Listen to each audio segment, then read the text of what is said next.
Du trône au désert, tel est le prix à payer pour avoir défié le Très-Haut. Nabuchodonosor régnait sur Babylone, l'empire le plus puissant de son temps. Sa parole était une question de vie ou de mort. Il vivait entouré d'une richesse, d'une autorité et d'une splendeur sans pareille.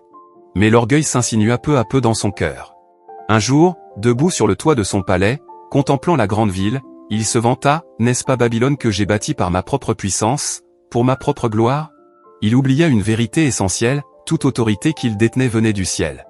Tandis que ces mots étaient encore sur ses lèvres, une voix venue d'en haut déclara, « Roi Nabuchodonosor, ton royaume t'est enlevé. Tu seras chassé du milieu des hommes et tu vivras parmi les bêtes sauvages. Tu mangeras de l'herbe comme le bétail jusqu'à ce que tu reconnaisses que le Très-Haut règne sur les royaumes des hommes. » Le jugement fut immédiat. Le roi perdit la raison et fut détrôné. Il erra dans les champs comme une bête sauvage, broutant comme un bœuf. Ses cheveux poussèrent longs et emmêlés, et ses ongles devinrent comme des griffes. Pendant 7 ans, l'homme qui avait jadis régné sur les nations vécut brisé, vulnérable et impuissant. Puis, il leva les yeux au ciel. Dans l'humilité, il reconnut la souveraineté de Dieu et la raison lui fut rendue. Son royaume et son honneur lui furent rendus, plus grands encore qu'auparavant, mais cette fois, il s'inclina et honora le Très-Haut. Le pouvoir et les capacités sont des dons. Lorsque nous croyons avoir tout accompli par nous-mêmes, nous courons à notre perte. Dieu résiste aux orgueilleux, mais il fait grâce aux humbles.